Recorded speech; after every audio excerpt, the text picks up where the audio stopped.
Thank you so much, and thanks to each and every one of you for attending.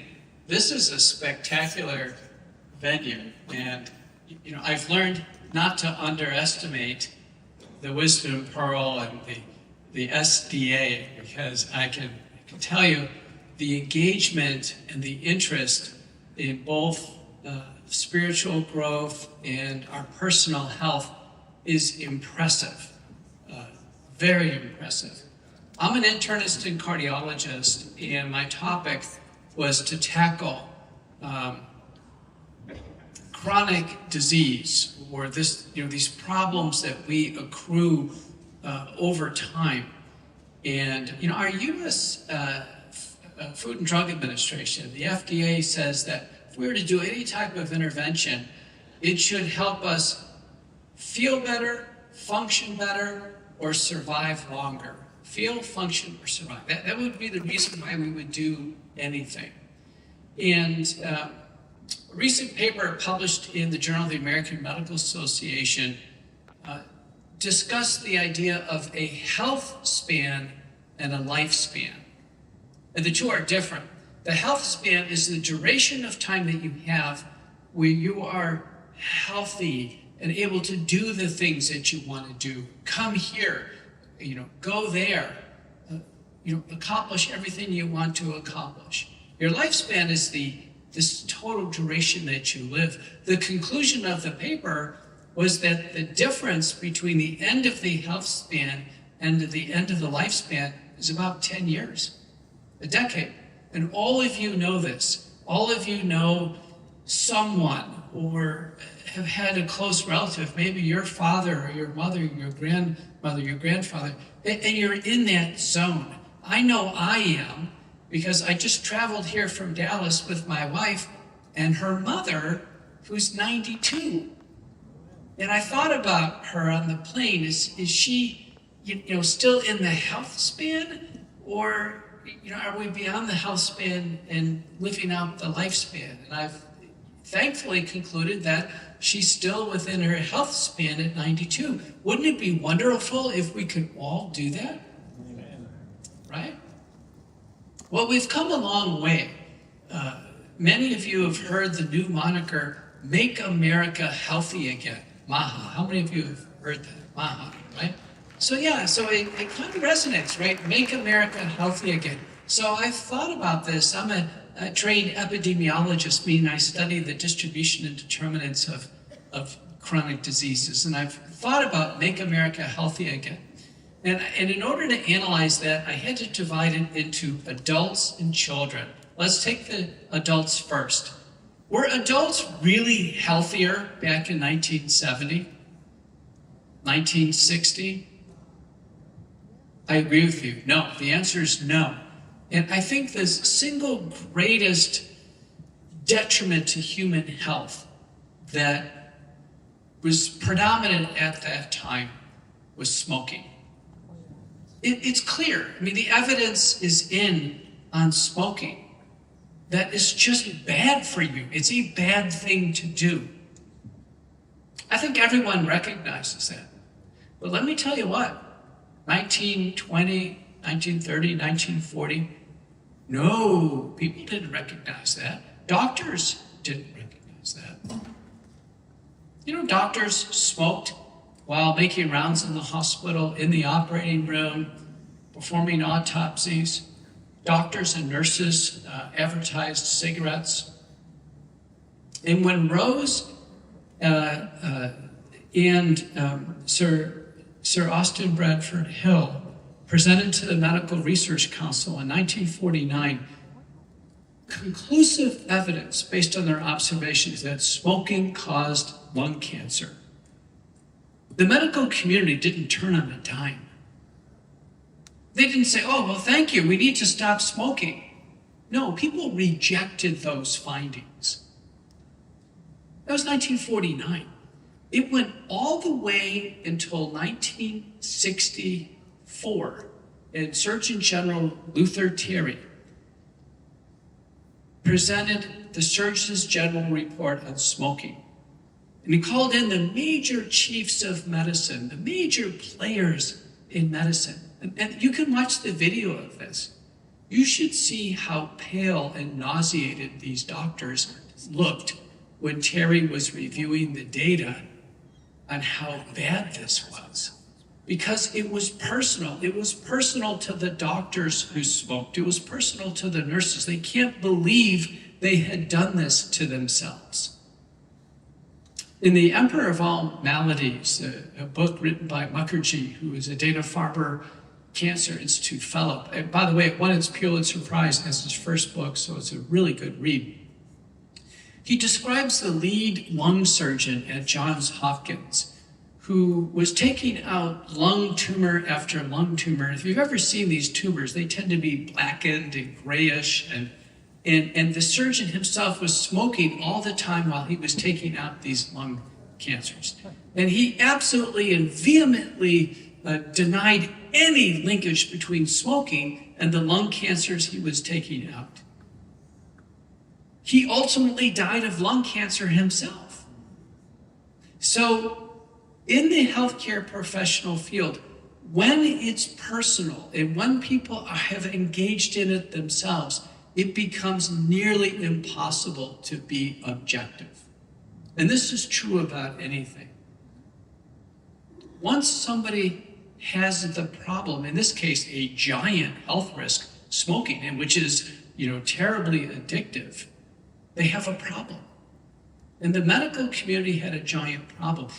By studying old films in 1920, the estimates were 80% of the adult population smoked. 1970, we have very good data in 1970, and I remember that. Who remembers people smoking on airplanes? Sure, smoking in church, smoking in Congress, smoking in schools. 1970, 50% of the US population smoked.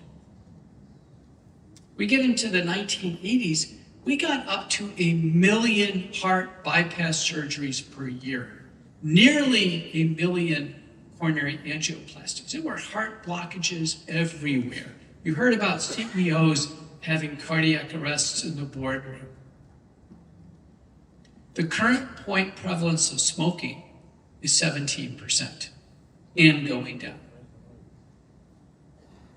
1970, the number of people who would run a marathon as a personal goal, that number was about 70,000 people would run a marathon. It wasn't very popular. We really didn't have running shoes back then. Current number of marathon completers in the United States, over 1 million. Over 1 million. Almost every person in my family or who I've taken care of as a patient who has lived to over age 80 has never jogged a mile in their adult life, has never done a push-up, has never done a sit-up, has never made a dietary choice that they thought was particularly healthy. They got there out of good fortune. Good fortune. So I don't think adults were healthier than they are now. I really don't. So Make America Healthy Again, I don't think applies to adults. What do we have to look forward as adults? I'll get to the children in a minute. If we were to cast a forecast for each one of us and say, what's going to be our end? Well, it would be 40% would be heart disease. So blockages of the arteries to the heart, a valve problem, heart failure, or a stroke. 40% would be cancer. And some of you know relatives or friends or others who ultimately succumb to a cancer. And then 20% would be due to other causes, something else, homicide, suicide, car accident, some other, calamity that strikes. So if we were to look at that and said, I want to feel good, I want to be healthy and function really well, and I want to survive a long time. You want all three of the FDA claims. Then you would start to look at that pie, that 40-40-20 pie, and say, what can I do? What can I do so I don't end up with a heart attack and a cardiac arrest? Well, we covered smoking. That's pretty solid. We won't smoke. Many of you have never smoked a cigarette in your adult life. So you're on a very different trajectory than a lot of your relatives. My father lived to age 83, and he was a chain smoker. I remember when I was a kid just being in a house cooped up in the smoke and the smoke in the car. You know, it was everywhere all the time. You know, that chain smoking, pack after pack after pack. Some of you remember chain smokers. Smoking is a big time risk factor for coronary atherosclerosis and heart blockages, for sure. Okay. Another one is diabetes, type 2 diabetes. When I first started practice, late 1980s, the rate of diabetes, type 2 diabetes in a medical practice would probably be under 5%. The rate of obesity was under 10%. Now we clearly have rates of obesity well past 50%, overweight up to 70 or 80%, and of course diabetes now on a graduated increased scale. Most medical practices, it could be 20 or 30% with type 2 diabetes. So type 2 diabetes, the adult form of diabetes, which is the vast majority of it, is very tightly related to weight. And the diabetes itself is a risk factor for cardiovascular disease. It's a risk factor for all kinds of problems, eye damage, kidney damage, nerve damage. Largely avoidable if one maintains very tightly a healthy body weight. And one of the large federally funded epidemiologic studies examined this. And they examined weight trajectory. 90% of people, their weight has escalated beyond graduation of high school. So think back to your high school senior weight and think where you are now. Have you advanced or have you kept it within a range? People say, well, doc, what's an acceptable range? I'd say probably 10 pounds, maybe 15 at the most. If you've kept your weight in range, you're very, very unlikely to develop type 2 diabetes. So one can actually handle that pretty well. Another major risk factor is blood pressure, elevation in blood pressure. That's tougher. Right now, about 65% of adults age 65 and above have high blood pressure by measurement. And there are a few lifestyle things that can bring blood pressure down. I wish I had, that type of blood pressure, but I don't. I've personally been on blood pressure medicine since I've been about age 25. I'm 63 right now, so you can imagine I've been on blood pressure medicine much longer than I have not been on blood pressure medicine. But my family's from Ireland, and when my dad and I went back and examined how long people lived in my family, all the men were dead in their 40s, largely because of stroke or heart failure, which is a product of untreated high blood pressure. Many remember the fate of Franklin Delano Roosevelt, where essentially just blood pressure just blew out his brain in the end. So treatment of blood pressure has been an advance, and many of us will take a blood pressure medicine because we want to feel better, function better, and survive better. The last thing I want to do is wake up paralyzed on one side with a stroke or in heart failure because I've ignored my blood pressure. Another major risk factor for heart blockages is cholesterol.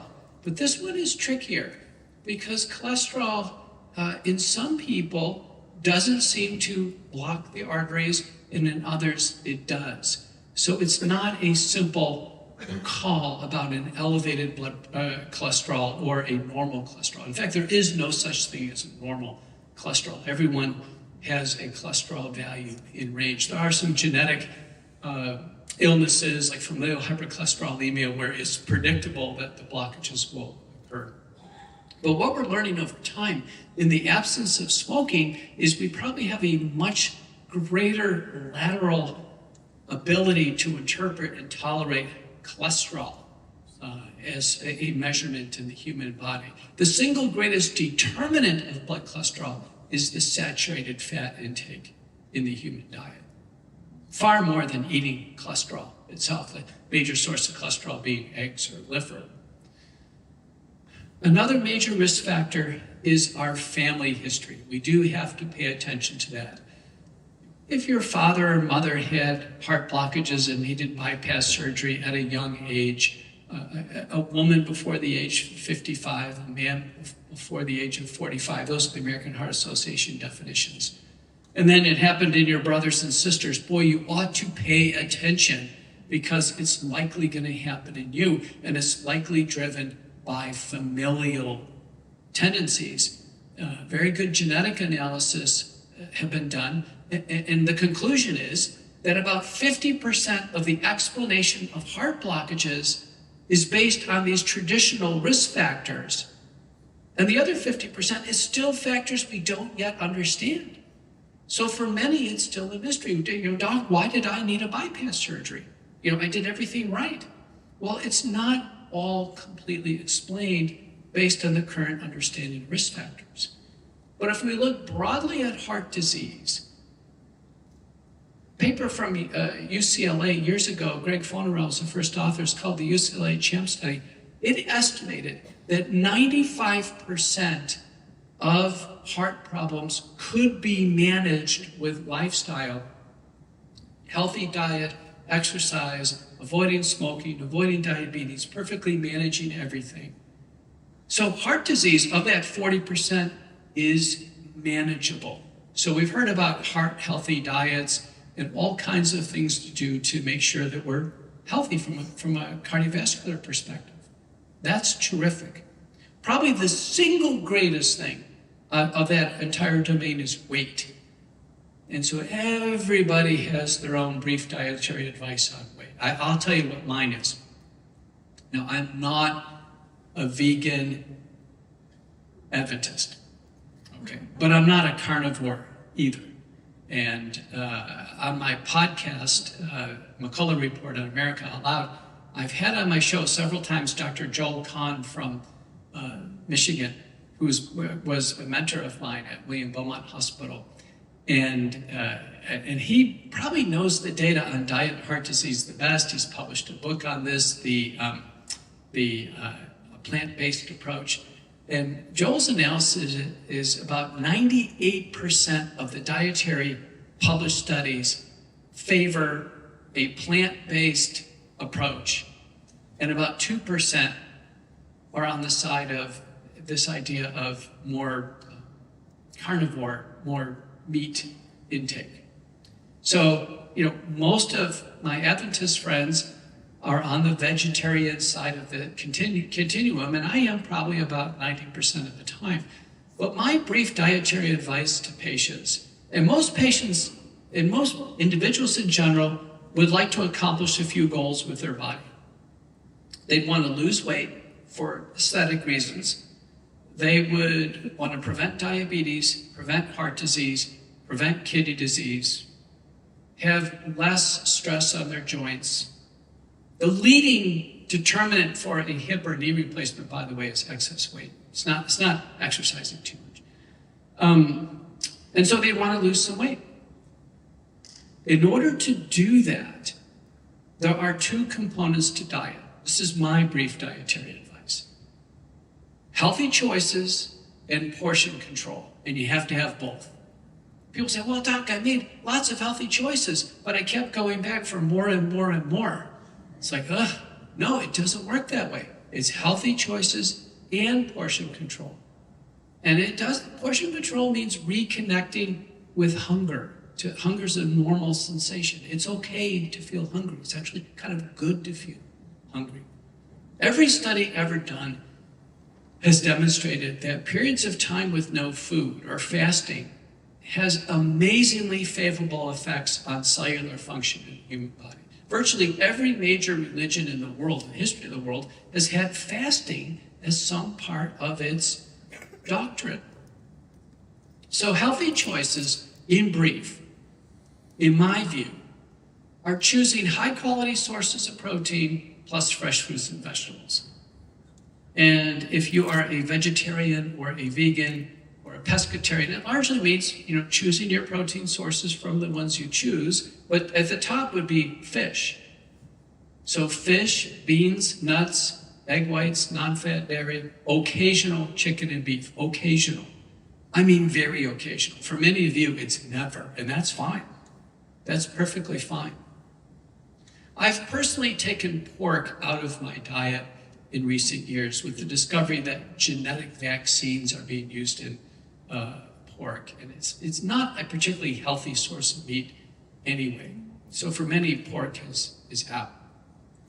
So high quality sources of protein, fresh fruits and vegetables. What does that leave out? It leaves out a lot of caloric sources. Starch. The 3 S's: sugars, Yep. starches, Yep. and saturated fat. There you go. Sugars are easy, sweets and treats and candy bars. There's some back here where the speakers are, by the way. I've already seen them. The bowl is nearly empty. Starches is the big one. Starches are foods made out of flour, rice, and potatoes. By and large, starch is sugar molecules linked together. And I know this goes back a long way. People talk about breaking bread and what have you.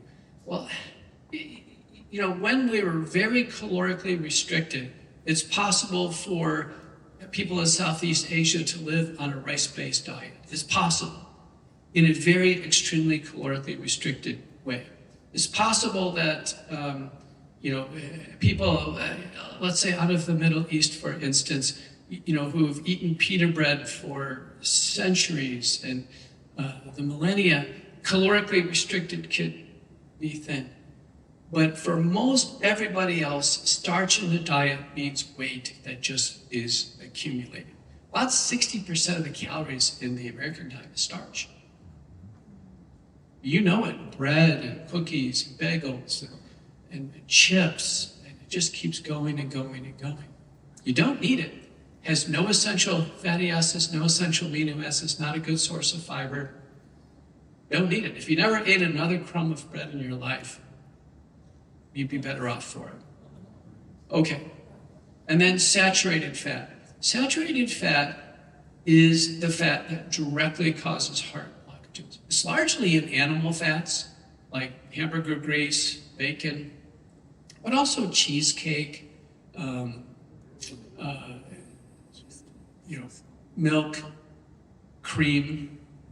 When I was a kid growing up, one of the first jobs I had was in a nursing home that was right around the block from where I lived. This is Texas, and this is a long time ago. But the single most desired drink of someone in this nursing home was buttermilk. Anybody remember buttermilk? I don't think you can find that anymore in the store. Buttermilk was this thick, gloppy, it was thicker than cream. It was nearly 100% saturated fat. But as a general rule, if you were to navigate, and people say, well, doc, I gotta have something, I'd say, well, keep the saturated fat less than 10 grams a day. Less than 10 grams a day.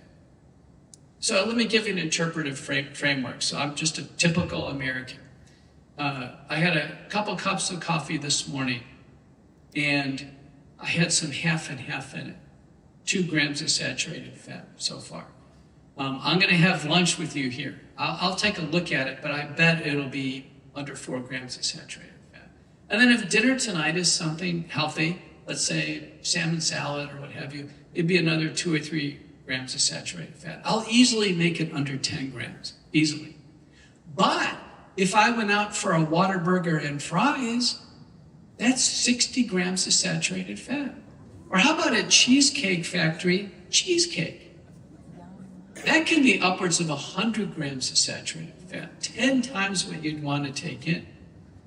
So that's healthy choices. Portion control is keeping the portions sufficiently low enough where you should be hungry going into that next meal. Shouldn't go from meal to meal to meal and have no hunger. Sometimes I'll have very heavy patients in the office, and I'll ask them, when was the last time you were hungry? Really hungry? and they say, Doc, I haven't been hungry for years. It's because it's just too much. It's too much. Hunger is a pretty good indicator. That hunger started to come back, and your body does adjust to hunger.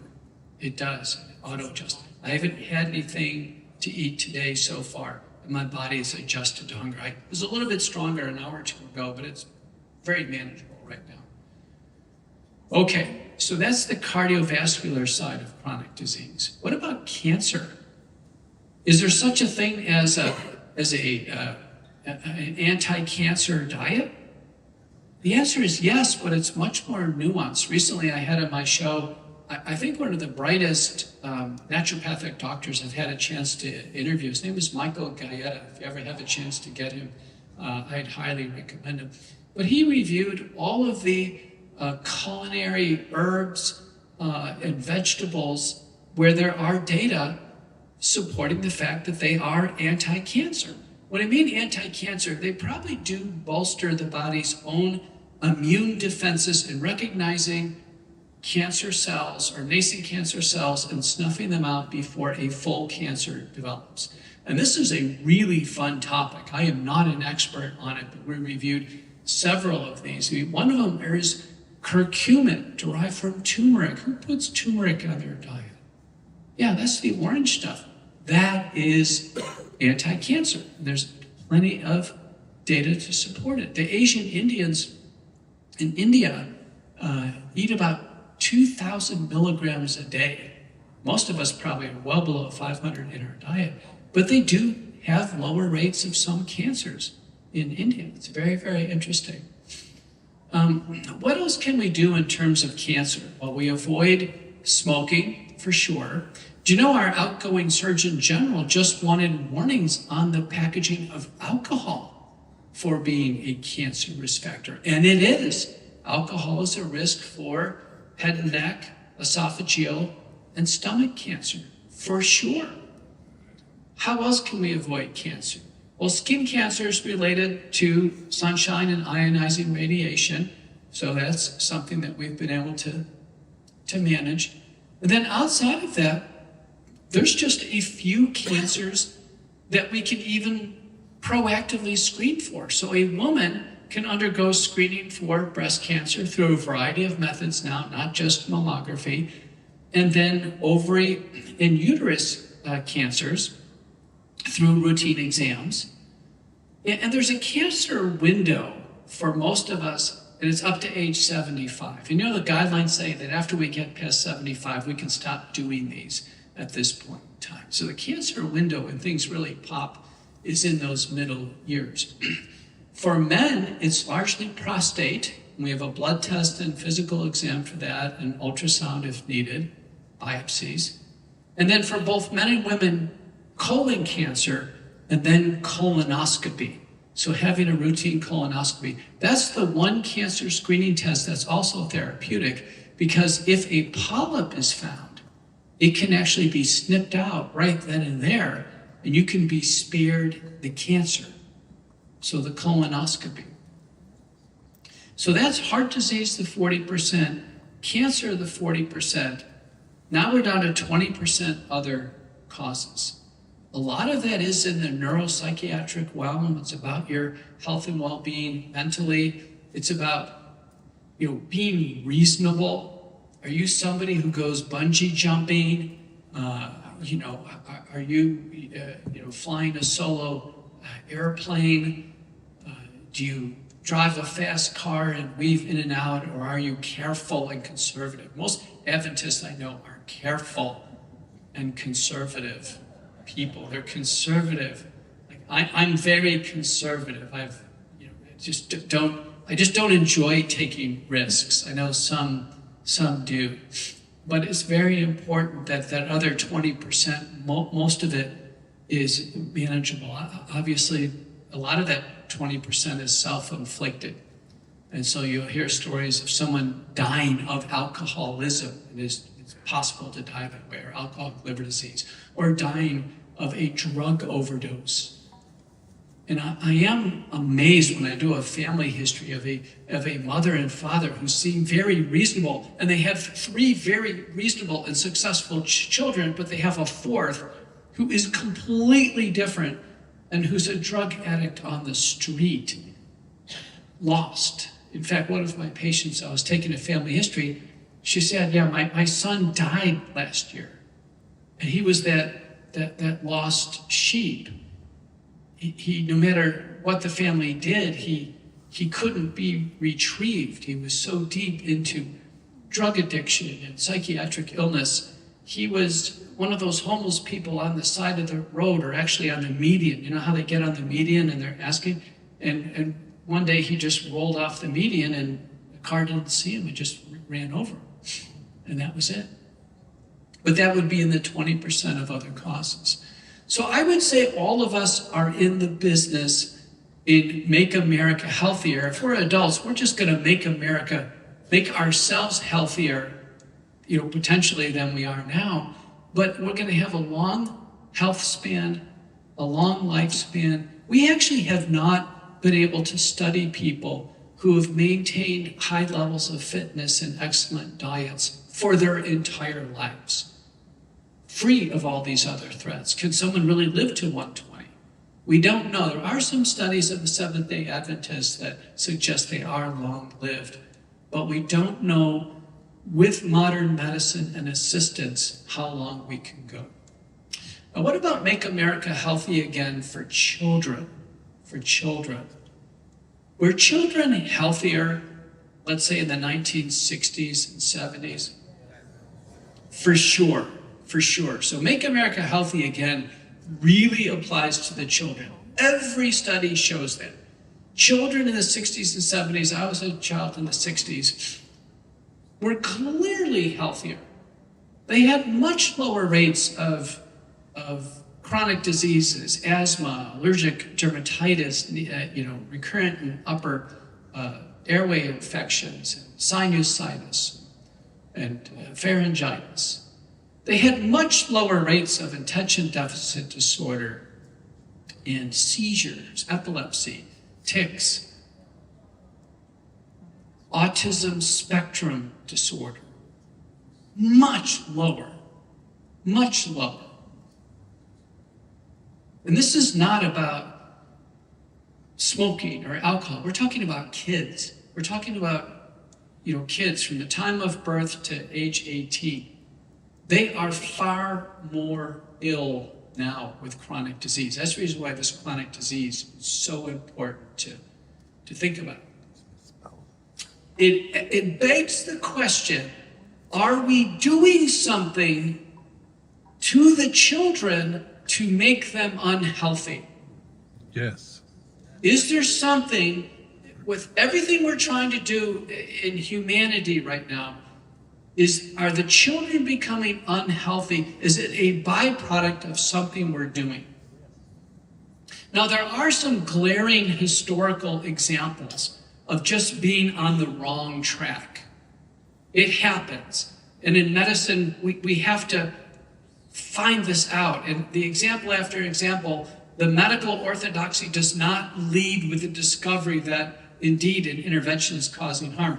Case in point, a product in the late 19th century, early 20th century for teething pain in babies was actually a mercury topical that would put on the gums and it would soothe the baby's teething. Mercury.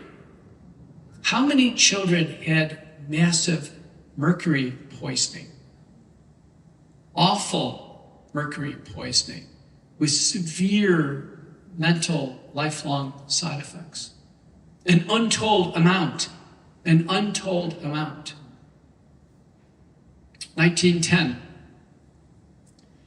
The single greatest and most widely used medicinal product in medicine, the first products of Pfizer and Merck and Bristol Myers Squibb, cocaine. Cocaine. It was in everything. It was in Coca-Cola. Kids used to drink Coca-Cola. It was in Chianti wine. The whole country was addicted on cocaine. But fortunately, enough people woke up. It took decades to wake up, and cocaine got out of the food supply. It got out of the drug supply. But that's a great example. Mercury was taken away, so the kids weren't mercury poisoned. By the time we got to the 1950s and 60s forward, the kids were healthy. When I was a child in the 60s, the rate of autism was 1 in 10,000. Now the rate's 1 in 36 and climbing. Probably the next CDC review will be closer to 1 in 24. We're talking 2 to 3% of the population the childhood population has a neuropsychiatric disorder that's impacting their ability to communicate with others, potentially limiting their personal trajectories. Some cases are absolutely tragic, head banging and screaming 24/7. How many of you know somebody in your circle touched by autism now? Well, there you go. It's 25% of the crowd. How many of you, when you were in kindergarten, had an autistic kid in your class? No one. Well, one person. 1%. 2. It can happen. I recently had a patient in my practice, I had for a long time. He died of heart failure, of a failing aortic valve. He was born in 1945. Okay, so he died at age 80. He had autism. And he spoke in that robotic monotone. Do you remember that Dustin Hoffman film, Rain Man? He spoke like this. He had this kind of robotic voice, and he could recall all kinds of baseball facts. And he was a tremendously talented man in his sphere of interest in his livelihood. But he had autism. So autism is a real problem, and it goes back a long way. The question on the table is, what could be making it become so overwhelmingly common? The curve is asymptotic. If something is not done, it will be a consumptive problem for subsequent generations. There's no doubt about it. Even if a fraction of autistic individuals require additional care, education, and training, it will be consumptive for society. So something must be done. We must have an all-hands-on-deck Manhattan Project to figure out what is driving this. Well, I've examined what's in the literature on this so far. And it's going to be, I think autism is going to be like coronary heart disease. There's no single cause. Remember I told you, smoking and cholesterol and diabetes and family history and blood pressure. It's going to be multifactorial for autism, for sure. But let me give you a couple of them that are out there. Premature delivery. Now remember, before there were neonatal ICUs, some premature babies didn't make it. And that was a 3rd trimester death, but many of them make it now. So delivery before 37 weeks is a risk factor. Older parents is a risk factor. We all know older parents are deciding to have children later in life. Siblings with autism. Okay, so there is probably a genetic predisposition. You'd be disappointed to see the genetic studies to get exactly what types of genetic loci or polymorphisms play a role, but probably genetics play a role. But genetics don't change that much over time. Genetics cannot change from 1960 to 2025 that quickly. But genetics will play a role, for sure. Another clue is a febrile seizure during childhood. There's a paper by Nichols and colleagues in Europe that's striking. If a child under age 5, I believe in that analysis, had a febrile seizure, had a severe enough fever to trigger an epileptic seizure, a generalized tonic-clonic seizure, there was a 40% chance that child would convert to autism. That is a striking observation. So what are the things that can cause a child to have a febrile seizure? It can be severe infections, for sure, and kids are having more and more upper respiratory infections. That's proven. Another is giving multiple vaccines all at once to a child. It can cause a reaction. That's right. It happens. It happens. And so Andrew Wakefield, a gastroenterologist in London at the time, published in 1998 an observation that parents reported to him that indeed with the measles, mumps, and rubella vaccine, that some children did get sick, they had an acute reaction, and to the parents' observation, they converted to autism. This paper probably has garnered more attention than virtually any other manuscript in modern history. It was published in Lancet. It's one of the better medical journals I've published in Lancet in the world. It's like the New England Journal of Medicine of England. And it was a valid paper for over 10 years. But there was just relentless pressure put on the journal and the co-authors to ultimately have the journal retracted. And Wakefield was discredited. He was so-called debunked. It was similar to how the early doctors who observed smoking and the risks for lung cancer were debunked. Wakefield also noticed that there were changes in the children in the lymph nodes in the GI tract area, lymphoid hyperplasia.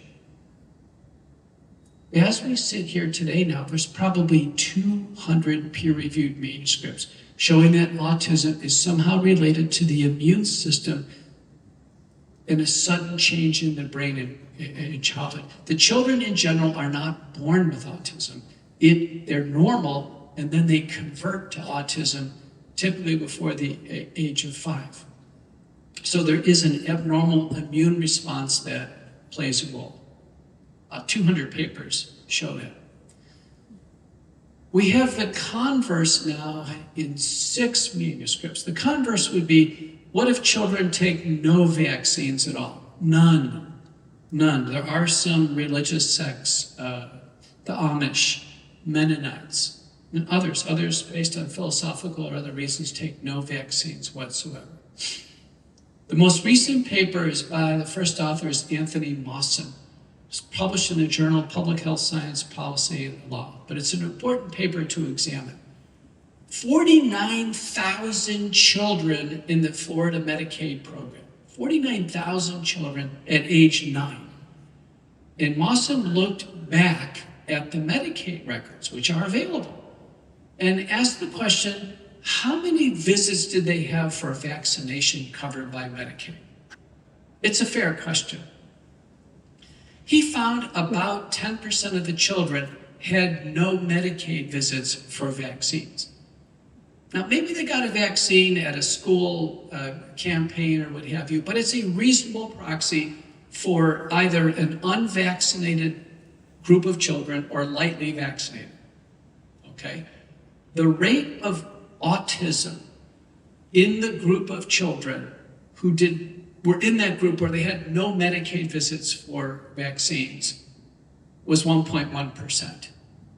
1.1%. So just over 1 in 100. The rate of autism in the children who were by proxy fully vaccinated, 2.9%. Nearly a threefold difference. And then he examined how many shots. Well, the kids who had the most visits for shots had the highest risk of autism. How about related conditions like seizures and tics and attention deficit disorder? Well, yes, it was all related. And this is the 6th paper that has suggested this. So recently we saw a lot of theater in Congress as Robert F. Kennedy was going through his confirmation process, and then Jay Bhattacharya and Marty Makary and Maggie Hassan from New Hampshire was holding up a pile. She goes, vaccines don't cause autism. Case closed. Well, how does she know? How does she know? Well, Bernie Sanders said the same thing. And, and a senator from Bill Cassidy, a gastroenterologist from Louisiana said the same thing. That's case closed.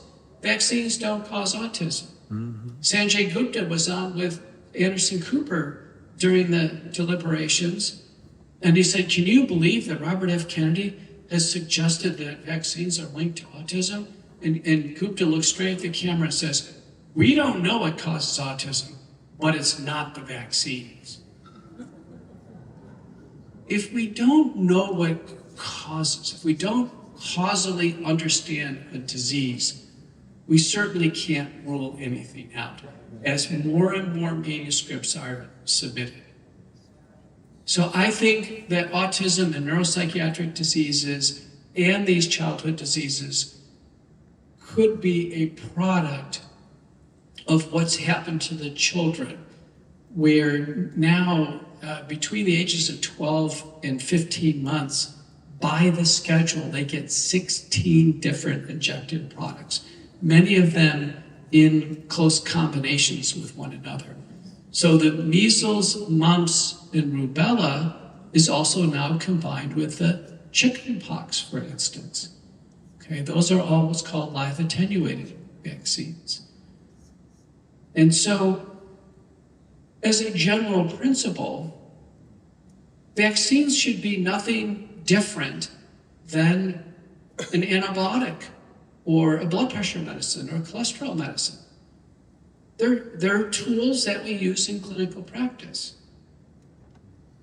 We don't go up to one another and say, do you believe in calcium channel blockers? No, I use them as to treat blood pressure or atrial fibrillation. But yet with vaccines, people say, do you believe in vaccines? Are you anti-vax? Are you pro-vax? You know something's wrong when vaccines are set up in this type of tight political division. You know something's wrong, right? That can't be right. We can't look at blood pressure medicines and be indifferent and be objective, but on vaccines be completely subjective and lack all discipline in our thinking. They must be evaluated. No product in medicine is 100% safe. No product is. And no product in medicine should be universally applied to every human being on the planet. It can't be that way. It can't be. It can't be. Neuropsychiatric disorders are a striking change from the 1960s to 2025. Well, let me give you another one. How many of you as a kid had ate peanut butter and jelly sandwiches? How many of you remember flying on Southwest Airlines, I just flew today, where they handed out peanuts? Yep. Never again.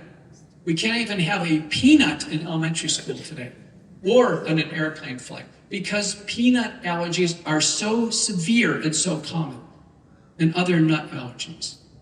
Food allergies are through the roof.